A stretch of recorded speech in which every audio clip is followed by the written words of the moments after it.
India times news channel देख रहे आप सभी दर्शकों का बहुत बहुत स्वागत है। मैं हूं रमनदीप कौर। इस वक्त की बड़ी खबर आ रही है प्रयागराज से। क्या है पूरा मामला, देखने के लिए बने रहिए हमारे। संगम नगरी प्रयागराज की साइबर क्राइम टीम और एसटीएफ को मिली बड़ी कामयाबी। उत्तर प्रदेश माध्यमिक शिक्षा परिषद फर्जी वेबसाइट बनाकर लोगों को अपना शिकार बनाने वाले 2 अभियुक्त को किया गिरफ्तार। वहीं आज रिजर्व पुलिस लाइन के त्रिवेणी सभागार में डीसीपी गंगानगर साइबर टीम के इंचार्ज कुलदीप सिंह गुनावत ने प्रेस वार्ता करते हुए बताया, आजमगढ़ के रहने वाले शशि प्रकाश राय और मनीष कुमार राय केंद्र चलाते हैं और डिस्टेंस और एफिलिएटेड यूनिवर्सिटी की फर्जी मार्कशीट और सर्टिफिकेट बनाकर लोगों को ठगने का काम करते हैं। अभियुक्त द्वारा उत्तर प्रदेश माध्यमिक शिक्षा परिषद की फर्जी वेबसाइट बनाकर ठगी करने काम करते हैं। साथ ही इस ग्रुप में और कौन लोग हैं उनका भी पता चलाया जा रहा है। उत्तर प्रदेश माध्यमिक शिक्षा परिषद द्वारा कराई गई फिर के आधार में जांच के दौरान इस गिरोह का खुलासा हुआ है। अभियुक्तों के पास से मोबाइल, कंप्यूटर, फर्जी मार्कशीट व होलोमार्क और मोहरें बरामद की है। ये 26 सितंबर 2025 को थाना साइबर प्रयागराज पर माध्यमिक शिक्षा परिषद द्वारा अभियोग पंजीकृत कराया गया था, जिसमें यूपी माध्यमिक शिक्षा बोर्ड के ओपन उसका फर्जी वेबसाइट क्रिएट करने और उस पर फर्जी मार्कशीट बांटने के संबंध में मुकदमा दर्ज कराया गया था। उस संबंध में लगातार पुलिस द्वारा इसकी छानबीन की जा रही थी। उसी संबंध में आज 2 व्यक्तियों को गिरफ्तार इसमें किया गया है, जिसमें शशि प्रकाश राय उर्फ राजन शर्मा और मनीष कुमार राय पुत्र महेंद्र राय, इनको आजमगढ़ से गिरफ्तार किया गया है और आज इनको कोर्ट में पेश कर जेल भेजा जा रहा है। इनके पास से 10 एंड्रॉयड फ़ोन में 9 सिम, विभिन्न विश्वविद्यालयों के 42 फर्जी मोहर, 6 मॉनिटर, CPU, 217 फर्जी अंकपत्र, विभिन्न विश्वविद्यालयों के 1000 होलोग्राम बरामद हुए हैं और इसके पास से कंप्यूटर का सामान और कलर प्रिंटर इत्यादि बरामद हुए हैं। इनका जो कार्य करने का तरीका था, ये विभिन्न एजुकेशन सेंटर जो यूनिवर्सिटी से एफिलिएटेड होने का अपने आप को बताते थे, परंतु यूनिवर्सिटी से एफिलिएटेड नहीं होते थे, उनसे संपर्क करते हुए विभिन्न छात्र छात्राओं को यूनिवर्सिटी की फर्जी डिग्री और मार्कशीट प्रोवाइड कराया करते थे। साथ ही साथ ये जो फर्जी वेबसाइट इनके द्वारा जो माध्यमिक शिक्षा बोर्ड की क्रिएट की गई थी, उसके माध्यम से भी ये स्टूडेंट्स की सूचना प्राप्त करके उनको फर्जी मार्कशीट उपलब्ध कराया करते थे, जो कि ये अपने कॉल सेंटर के माध्यम से प्रिंट कराकर उनको दिया करते थे। और इसमें इस पूरे ऑपरेशन में जो एसटीएफ की टीम है उनके सहयोग से ये पूरी गिरफ्तारी कराई गई है। मार्कशीट ये बांट चुके हैं मार्केट में और क्या रेट होता था? अभी तक इनके द्वारा जो पूछताछ में बताया गया है, इनके द्वारा लगभग 7000 के आसपास कुल मार्कशीट और डिग्री का वितरण किया गया है और इनके जो डॉक्यूमेंट्स जो प्रोवाइड कराते हैं उनका लगभग 4 से 5 हज़ार रुपये में ये उपलब्ध कराते थे। और इनके अभी तक जो जांच में आया, इनके कई इस प्रकार से एजुकेशन सेंटर्स जो कि फर्जी एजुकेशन सेंटर्स हैं उनसे संपर्क पाए गए हैं। उनके संबंध में भी जांच की जा रही है और उसमें भी वेरीफाई कराकर उनके विरुद्ध भी कठोर कार्रवाई सुनिश्चित की जाएगी। बोर्ड की जो वेबसाइट फर्जी बनाई गई थी, इसके पीछे क्या बताया गया, क्योंकि यूपी बोर्ड का रिजल्ट आने वाला है, तो उसको लेकर किस तरह से ठगी का ये लोग प्लान कर रहे हैं?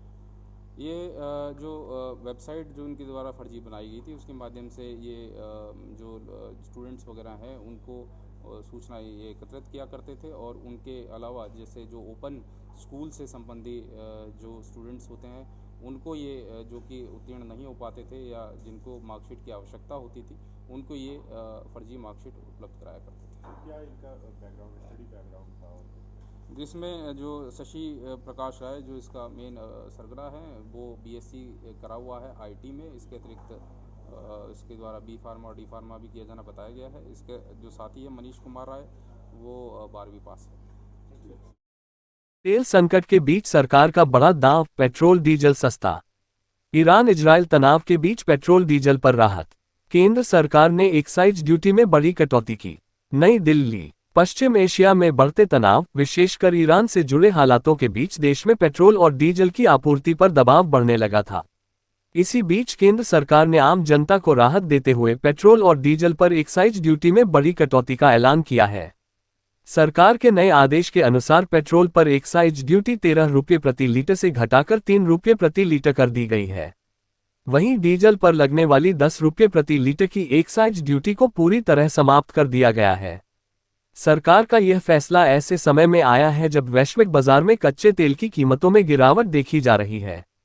अंतर्राष्ट्रीय बाजार में ब्रेंट क्रूड की कीमत करीब 1% गिरकर $107 प्रति बैरल पर आ गई है, जबकि अमेरिकी कच्चा तेल भी लगभग 1% गिरकर $93.60 प्रति बैरल पर पहुंच गया है।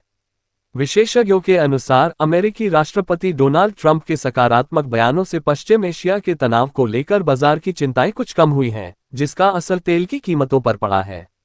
सरकार के इस कदम से देश में पेट्रोल डीजल की कीमतों में राहत मिलने की उम्मीद है, जिससे परिवहन लागत कम हो सकती है और महंगाई पर भी काबू पाने में मदद मिलेगी। प्रयागराज के सिविल लाइंस में शुक्रवार शाम जमकर हंगामा हुआ। शहर के पौष इलाके सिविल मार्केट में वकीलों का 4 दुकानदारों से झगड़ा हो गया है। इसके बाद जमकर मारपीट हुई। भरे बाजार मारपीट, सामान फेंके जान से अफरा तफरी मच गई। गुस्साए लोगों ने 4 दुकानदार को पीटने के बाद उसकी दुकान उलट दी, सामान फेंक दिया। पुलिस ने पहुंच बीच बचाव किया। मारपीट के दौरान तमाम लोग वीडियो भी बनाते रहे। बाद में वकीलों के पक्ष से आए युवकों ने एक बार फिर दुकानदार की पिटाई शुरू कर दी। विवाद चाट खाने के दौरान शुरू हुआ। 3 वकील और उनके साथ का एक युवक चाट खाने पहुंचे थे।